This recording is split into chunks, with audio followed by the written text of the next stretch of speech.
In wrestling, every now and then we'll see a top star lose to someone we weren't expecting.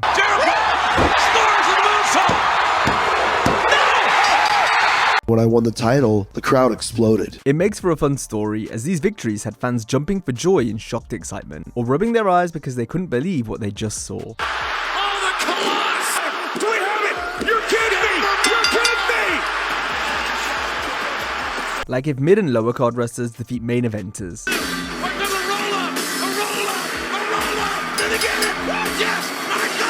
The night I main evented Raw and beat The Rock, I'm one of the most popular people on this fucking planet. When a match result is so shocking, the viewers are stunned into silence. Into the cover, hooks the leg, the streak is over. Today we list the 50 greatest upset wins in WWE history. Do you believe in miracles? Cover by Jay! Jay did it! Jay did it! 50. Fandango facing Chris Jericho at WrestleMania 29 disappointed fans, but it was quite surprising to see Fandango win the first match in his new gimmick against such a big star on the biggest show of the year. Something to his left knee, and Fandango trying to take advantage. He got it! He got it! Oh my God! Oh my God! I told Vince that nobody in the audience would buy Fandango beating me clean, but that was precisely what he was counting on. That's what I want. I'd be thrilled if 75,000 people started chanting bullshit at the finish. The less they buy it, the better. I really want to piss them off. I was still a little pissed off myself, but now that I knew the finish and understood the reason for it, I hunkered down and strategized on how to make the best of it. 49. Billy Kidman getting one over on Hulk Hogan in 2000 was WCW's way of trying to dispel the view that their older stars weren't willing to put over younger talent. And though the execution here wasn't too good, it was still an infamous upset. Up to them, and Kidman, 1, 2, 3. What a slap in the face of Hulk. Part of this was, okay, if 60% of our roster or 30% of our roster or a large enough percent of our roster believes that they're never going to get an opportunity here, then as a leader, as the most significant talent on the roster, or one of them at least, Hulk felt responsible to try to make things work. And the Kidman idea was his attempt. It wasn't his idea, by the way, but Hulk agreed to do it because he wanted to kind of break the perception and improve the morale to the degree that he could. 48. There's been numerous upset wins that shocked fans for the wrong reasons and made them angry at WWE. We won't be including any of them, but we will highlight the Great Khali squashing Undertaker clean at Judgment Day 2006. Sure, fans eventually got tired of Khali, but you can't deny he was brought in with a level of intrigue given how the Punjabi Nightmare streamrolled Taker in his first pay-per-view. Watch out! Oh, they're booped by Khali. What the hell? Are you kidding me? I can't believe this. 47. When Ric Flair was doubting his abilities in 2002, he infamously lost to Rico. Although Flair's hand was on the rope, the official decision went down as a loss for Ric, so this one just about counts. And that chair. Oh, threw the chair out. Beautiful. Right in the head. He got into the head. He got the 3. I can't believe that. All right. And like I said, I think this was Vince's way of telling me good job, but not actually coming to me and saying good job. 46. Reverend Devon had some steam behind him after going out on his own and turning heel in 2002. Devon earned arguably the biggest singles win of his career when he prevailed over Triple H. It's Jericho. He blocks it, a shot to the head. Kick out this way. Damn it. If the Reverend Devon gimmick did not work, then Triple H would have never laid down for me on SmackDown. The man, not only did he lay down, but the man gave me 50-50 of the match. If he didn't believe in that gimmick, he would have never done that. 45. In 2009, Ted DiBiase and Cody Rhodes got a push as a legacy, including when they forced Shawn Michaels to tap out in a no DQ submission counts anywhere match against DX at the Breaking Point pay-per-view. Michaels in a desperate problem. Come on, Triple H. Hit that now. And Michaels taps out. 44. Rusev had a rocket strapped to him upon debuting on television. A lengthy undefeated streak saw him knock off John Cena via submission at Fastlane 2015. This was especially significant because Cena never submitted during this period. Oh no! Come on! Our referee gonna have to stop this match. 43. It's not often we see someone win a championship in their debut. The Giant won the WCW belt in his first match, but that was by DQ. Carlito scored a big title win via pinfall in 2004 by capturing the United States Championship from one of SmackDown's top babyfaces at the time, John Cena. Cena has no idea! Right off the skull! The jaw! No way! Batista stole the title! 42. After making the jump from OVW, Cena, Randy Orton, and Brock Lesnar grabbed a fair share of upset wins in their first few years on the main roster. All three received pushes, with each man getting the better of former world champions and future Hall of Famers along the way. But perhaps the biggest of all these victories took place in the main event of SummerSlam 2002, when Lesnar pinned The Rock clean in the middle to capture the WWE title.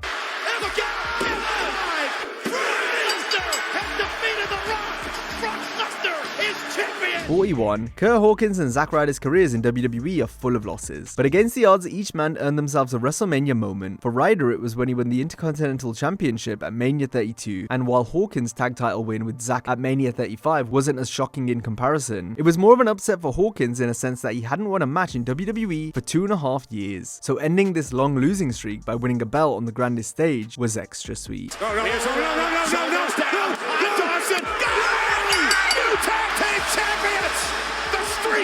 Back to what I was saying, that's why I would never try to imagine how it would end. Yeah. And it ended bigger than my wildest dreams. You know, I win the tag team titles in my hometown with my best friend and business partner in front of my wife and kid. Like, it was surreal. It's still surreal when I look back on it, actually. That's an amazing WrestleMania moment. Right. Yeah, that's another thing. Like, if it's all in tomorrow, I have these things that I can kind of be like, okay, I did something that I hope people remember.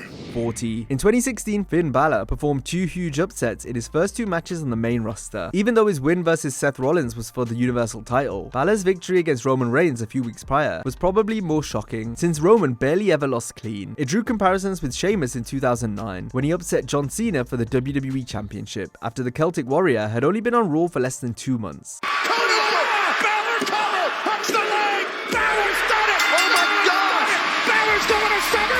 39. As a lovable underdog, Eugene performed some massive upsets during his run with WWE, including one where he earned a pinfall victory over his favorite wrestler Triple H in 2004.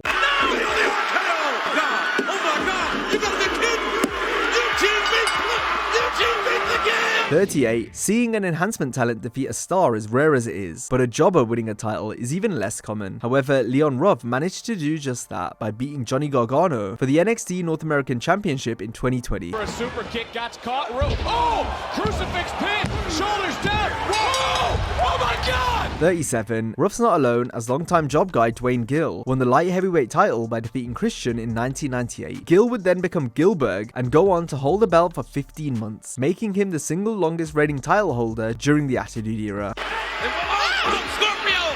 No, you cannot. Yes! Dwayne Gill's the new light heavyweight champion! Ed Ferrar's pitching the whole thing, and they showed the film of me, you know, starting. He goes, this guy is just happy to be in the ring. We need people like that here. He said, Vince looked down and goes, holy shit, Dwayne Gill is going to be my light heavyweight champion. And with that, he said the whole room stood up, started clapping and laughing their ass off. They were so happy. 36. Another seldom occurrence in WWE is a woman winning a male title. It happened in 2004 when Jacqueline knocked off Chavo Guerrero for the Cruiserweight Championship. It was an outcome that no one saw coming.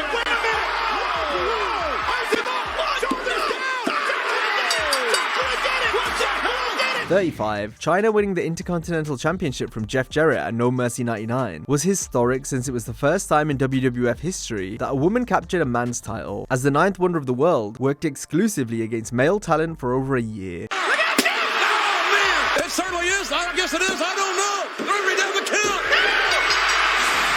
34. In 2015, Seth Rollins was the Money in the Bank contract holder and a top heel on Monday Night Raw when he got rolled up by WWE's go-to comedy job guy at the time, Heath Slater. It's like call Dr. Shell. This guy's a lunatic.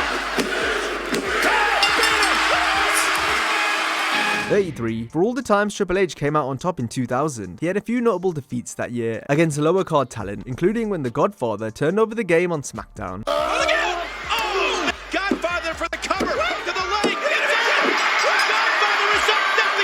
32. Later in 2000, Triple H got turned over by someone who didn't receive many matches at the time, the career jobber known as Brooklyn Brawler. It was a crazy outcome that the fans loved.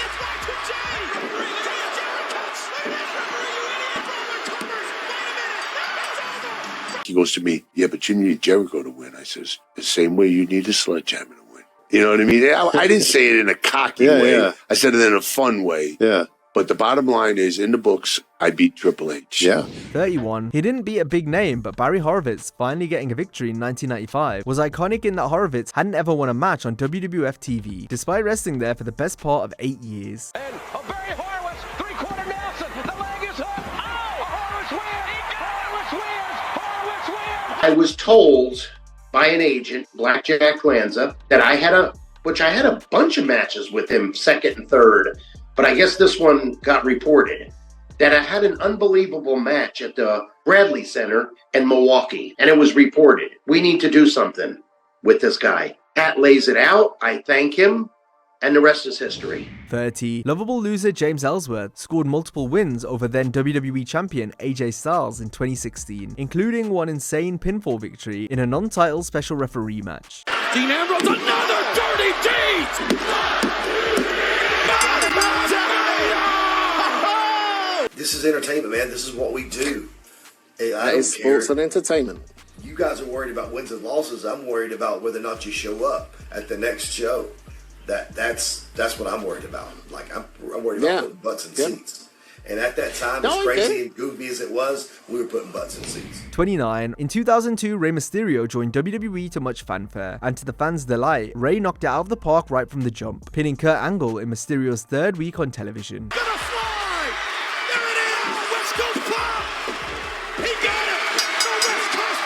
28. Chris Jericho rolling up Scott Hall on Nitro in 1997 was unbelievable because it was so rare to see mid-carders work with main eventers in WCW, never mind defeat them. Hall actually changed the scripted finish to give Jericho the win, since no one saw it coming. Yeah, but I'd like to see him kick the corner. How about look at the kid? Got him. 1, 2. He's got him. And I said, don't tell anybody. I'll take all the heat. So when I came back through the curtain, Arn Anderson's there at the grill position just shaking his head going, you're too much. So now I'm walking back towards the locker room and I pass Eric Bischoff and he looks at me and goes, didn't I tell you to go over? And I'm going, you tell me you didn't like my segment? He's going, no, but weren't you supposed to win? Yeah. And I said, does it really matter? And he just like throws his hands up in the air like, ah. 27. Mikey Whipwreck was aptly named Whipping Boy of ECW, who earned everyone's respect over time, so much so that he shockingly won the ECW Championship versus the Sandman in 1995. He hits the splash. 1, 2. Do you believe in miracles? 26. If we're talking about shocking world title upsets, then we'd be remiss not to mention Bruno Sammartino losing the Worldwide Wrestling Federation Championship after holding it for nearly 8 years, 2,803 days in total. You could hear a pin drop after the ref hit the mat for 3. Oh, down with that big Russian leg drop across Sammartino. No. Oh, you can hear a pin drop. First time ever. 25. Sting was on the ascent when he achieved his crowning moment by defeating Ric Flair for the WCW title at the 1990 Great American Bash. This was when the Stinger became a true big-name player in World Championship Wrestling. Going for the figure 4. Sting's got it. Inside cradle. Can this be all? Yes! 24. Wrestlers cashing in their Money in the Bank contract has often resulted in mid-carders pinning big names to win a world title. But if we're to narrow it down to one of these upsets, then we have to highlight the great moment when CM Punk cashed in on Edge in 2008. The GPS!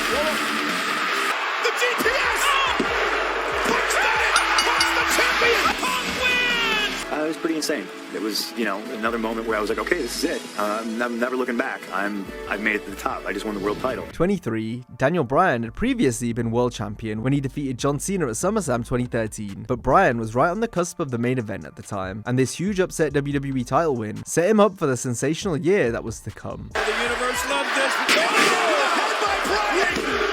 He did it! Daniel Bryan did it! 22. It was just as shocking to see Kevin Owens pin Cena clean at the 2015 Elimination Chamber pay-per-view in KO's first match as a member of the main WWE roster. You really couldn't ask for a better in-ring debut. Owens! Pop up powerbomb! Hook of the leg! Owens got him! Kevin Owens has beat John Cena! So the match was one thing, and then obviously beating John as clean as a whistle at the time was really almost unseen. It was it wasn't something that would happen very often. And, there's more to it, too. I don't look like the typical WWE wrestler. I kind of stuck out like a sore thumb at that time. So for me to go toe-to-toe with the top guy and to beat him was really something that I think helped the audience that didn't know me realized like, oh, this guy's gonna be something for sure. 21. Diamond Dallas Page became a made man in WCW after pinning the Macho Man Randy Savage in the middle of the ring at Spring Stampede 1997. It was truly a star-making moment for DDP.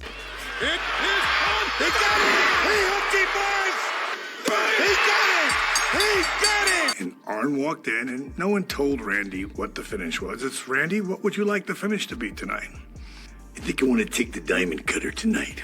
I'm just looking at Arn, and he's looking at me, and he's going like, well, Diamond, hope you realize it's an important thing for your career. I'm like, yep, I do. 20. Throughout his career, Jeff Hardy has scored numerous upset victories against Triple H, but the most famous one is when Jeff beat Hunter for the Intercontinental Championship in 2001.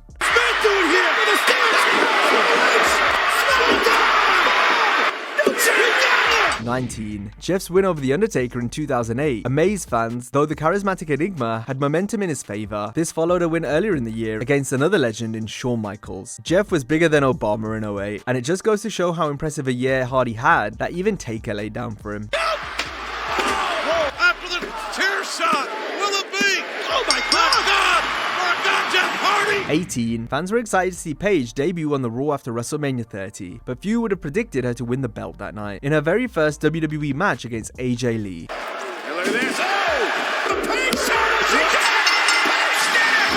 did! An incredible moment! My ultimate moment was debuting and winning the Divas Championship, because that's all I ever wanted to be. I wanted to be a WWE diva, and to do it at 21 too, you know. And in that same day, well, in just the day before, Dwayne is I'm in his office backstage, and he's like, I'm gonna make a movie on your life. And I'm like, what? And then he's like, and you're going to debut tomorrow, and you're going to win the Divas Championship. And I was like, what? And I'm just fucking sobbing, dude. I'm just like, a lot of crying. 17. Chris Jericho didn't win just one world title at Vengeance 2001. He pinned The Rock and Stone Cold Steve Austin on the same night to become the first ever undisputed champion, something he made sure to never let anyone forget, which is fair enough given how monumental of an upset this was.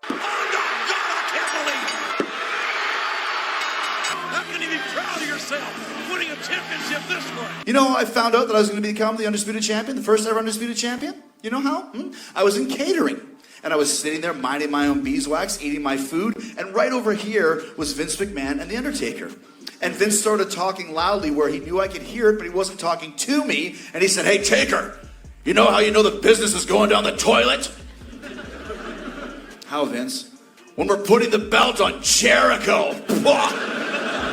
16. Despite overwhelming fan support, Mick Foley wasn't the type of wrestler WWF typically made world champion, but against the odds, Foley miraculously became champ when as Mankind he pinned The Rock in 1999 in what was a true fairy tale victory.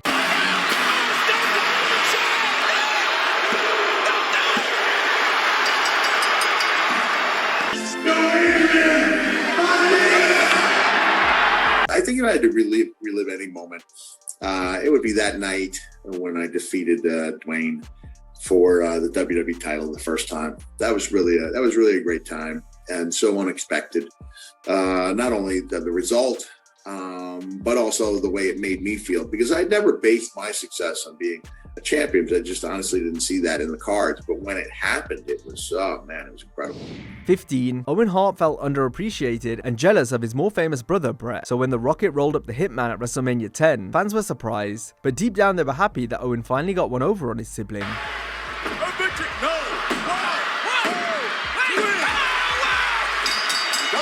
14. Rey Mysterio was a standout in WCW, and while him defeating Kevin Nash in 1999 was a gigantic upset, it was nothing less than Rey had earned, given how incredible of a performer he was. He hooked on the shoulder. He's hooked on the head. He got it. When I lost the mask, the next night I faced Kevin Nash, and that's when the Giant Killer came up. Sometimes I think to myself, if I wouldn't have lost the mask, would I have had the push that I got against all these bigger guys? I don't know. But because it happened, there was a positive side to it. And that's when I started working with the bigger guys, which eventually opened up the doors for me in WWE. 13. Jim Ross and the fans absolutely exploded when Ron Simmons famously beat Vader for the WCW Championship in 1992. It was an unexpected win that went down in the history books. Simmons still receives fan mail to this day from people about how much this moment had an effect on them. Agility by Simmons, and Simmons, he got him in a power slam. He got him in a power slam. He got it. Simmons got it. Never let anyone tell you that they've been in this business that, hey, having that belt around your waist don't mean anything. It means everything. 12. Winning the 2025 Royal Rumble was probably Jey Uso's most shocking upset victory overall. But if we're talking pinfall wins, then it has to be when Jey overcame his cousin Roman Reigns at Money in the Bank 2023 in what was Roman's first pinfall loss in 3.5 years. Do you believe in miracles? Cover by Jey! Jey did it! Jey did it! 11. Goldberg's original last WWE match saw him beat Brock Lesnar at WrestleMania 20, as both left the company following the bout. But by the time Bill returned, and they had their rematch 12 years later at Survivor Series 2016, no one would have expected it to end the way it did, with Goldberg giving Brock his first pinfall loss in 3 years, and steamrolling the Beast in 90 seconds.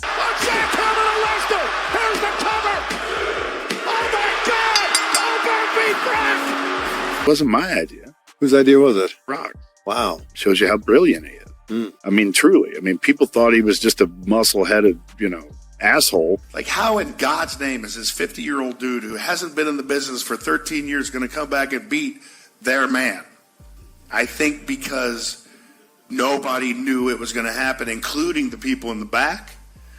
That's why it succeeded so much. 10. Going into Mania 30, Lesnar had defeated The Undertaker numerous times, going back a decade, so Brock beating the Phenom again wouldn't have been an upset until you factor in that their match in 2014 took place on the grandest stage of them all. No one believed Lesnar would break Taker's 21-0 WrestleMania undefeated streak, so when it actually happened, it was probably the single most shocking match result in WWE history. Into the cover! Hooks the leg! The streak is over!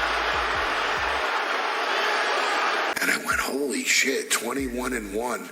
How do we make that happen? And Brock just said, we're going to conquer that fucking streak in WrestleMania. Who in the wrestling industry has enough credentials to actually break the streak? Really, honestly, is there somebody else out there? No. I don't think so. 9. Beating the World Heavyweight Champion on your first night as a singles wrestler was one hell of a way for Shelton Benjamin to arrive on Raw after being drafted from SmackDown in 2004.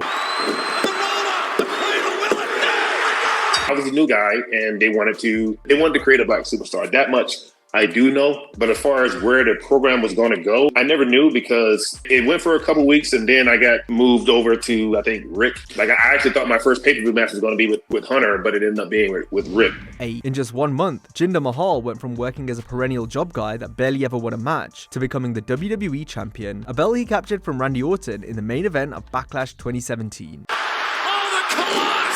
Do we have it? You're kidding me! You're kidding me!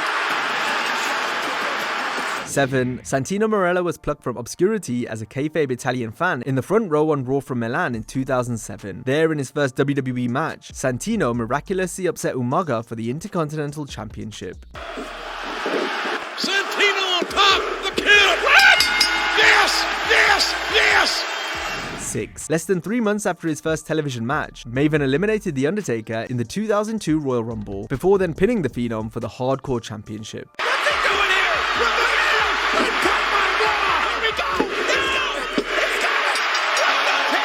It was also the WWE's way of proving that they had a little bit of faith in me. So a few months removed from holding up the Tough Enough trophy and them saying we have faith in you being a champion of any kind was kind of validating for me, showing that I proved some people right, that Tough Enough could be successful. 5. Eddie Guerrero had the entire wrestling world in his corner when, against all the odds both personally and professionally, he beat Brock Lesnar for the WWE Championship at No Way Out 2004.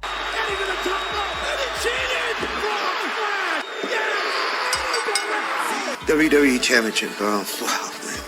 You work so hard all your life, for something, and, days, months away from your family to obtain something like this. And sometimes this dream seemed so unobtainable to me, that it was hard for me to believe when it actually happened. 4. In 2006, Rey Mysterio was the ultimate underdog, capturing the world title in one of the most emotional WrestleMania moments. He did it for Eddie, who was looking down and willing Rey on.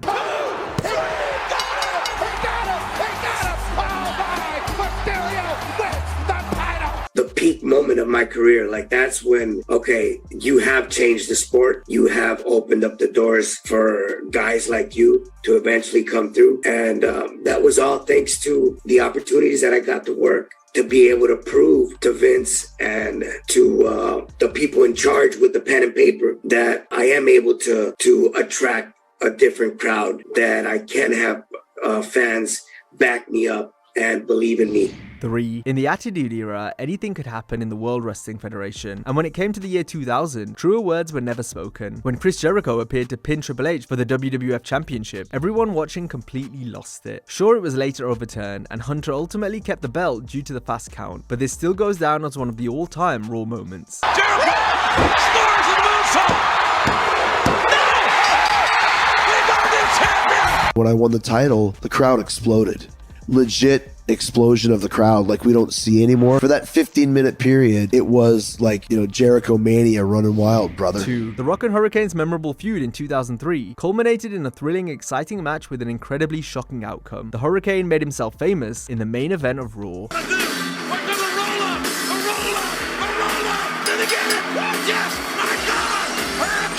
I know it was a test as those situations are. Could I hang? Could I prove I belonged? And I did. And it was received really well. I know I got to the bag, standing ovation. All the boys are there. Like a lot of the guys stayed to watch. Like at that time, a lot of guys would just leave, but they all stayed just to see how I did. The night I main evented Raw and beat The Rock, I'm one of the most popular people on this fucking planet. So whether it's 15 minutes of fame or 15 seconds, that can never be taken away from me. And the merch sales were like a motherfucker. 1. In 3 seconds, Sean Waltman became a star when he scored wrestling's biggest upset against Razor Ramon on Raw in 1993. It was so iconic it earned Waltman his name as the 1-2-3 Kid, because that's all it took for him to become a part of wrestling history.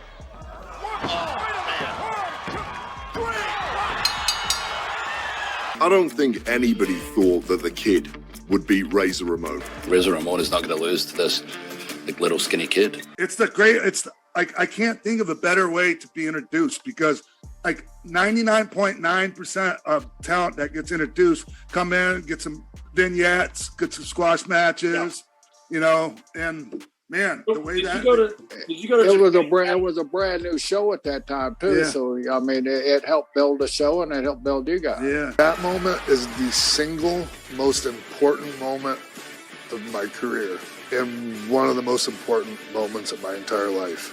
Everything else is a distant second to that. Now, if you enjoyed this video, be sure to check out our similar video of the 10 most heartbreaking WWE tag team breakups. Hope you have a great day, and I'll see you next time.